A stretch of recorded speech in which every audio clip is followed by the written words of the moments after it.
Hello everyone, it's Jay here, and today I'm going to be showing you how to use one of the most famous compressors of all time, the 1176. Let's jump right on in.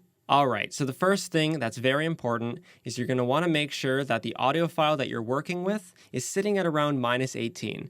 Now this is just good practice in general, but it's especially important for plugins like this that are emulating real analog equipment. Now, in our actual compressor over here, we have a few different options.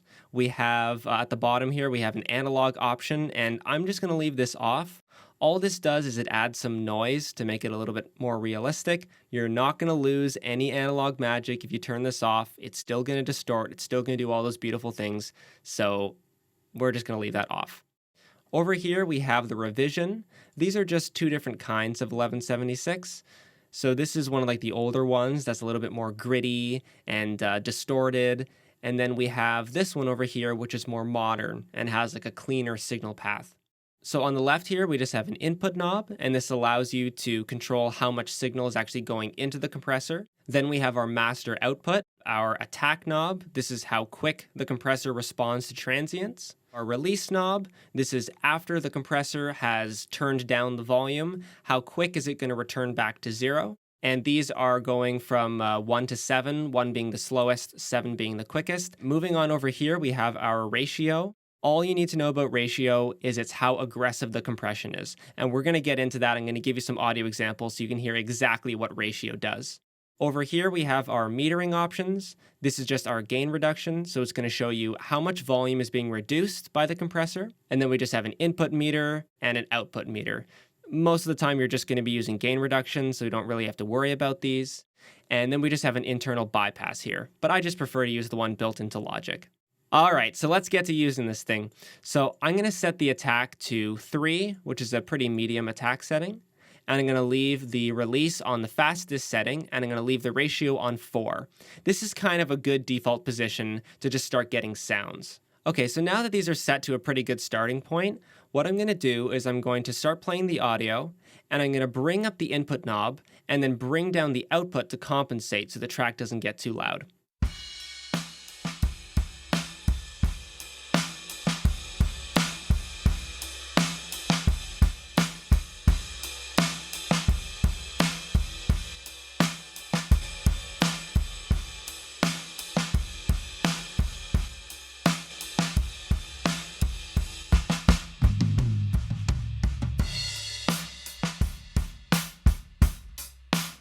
Sounds pretty great already, right? So now I'm going to show you how increasing the ratio will actually make the compressor more intense. I can then more easily show you the effect that the attack and release knobs are going to have on your compression settings. So we're going to start at a ratio of 4, and then we're going to keep increasing it up, and you're going to hear how the compression gets more intense.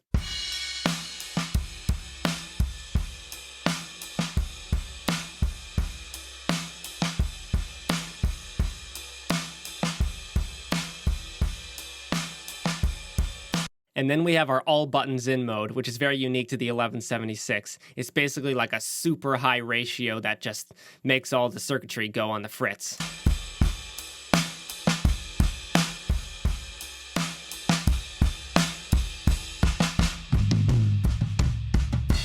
Okay, cool. So now I'm going to show you how that attack knob works and how you can find out what the right setting for your source material is. Just think of the compressor as like an automatic volume knob. When that snare hit, transient, or kick, whatever, triggers that compressor, the attack knob determines, okay, how fast is that compressor going to respond to that?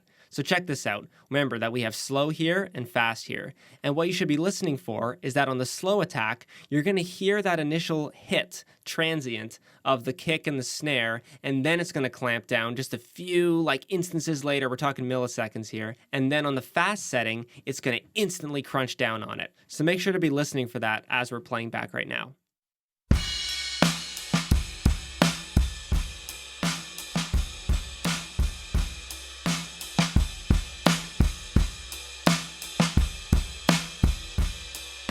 Notice how on that fast setting, it's just absolutely erasing that snare. It's just like a vacuum. It's just sucking it into space or whatever. And then on the slow setting, it's keeping that transient. So that's where you can adjust your ears and start to become familiar with what this attack knob does. And then instead of just guessing where it should go, you might say, you know what, I'm going to put it on 3 because it's a good compromise, maybe biased a little bit towards keeping that initial transient, but also having that really cool vacuum effect. And then we just have the release knob. So let's just do another example of that with the slow release and the fast release. And what you're going to see with the fast release is that the needle's going to return back to 0 really quickly, but then as we bring it slower, it might not even make it back to 0. It's pretty cool. Check it out.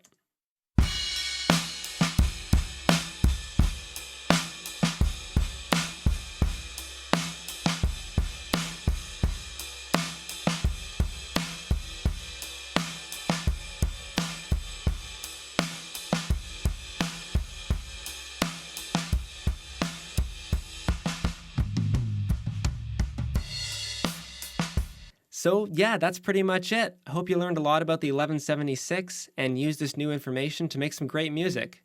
All right, guys, thank you so much for watching, and I'll see you all next time.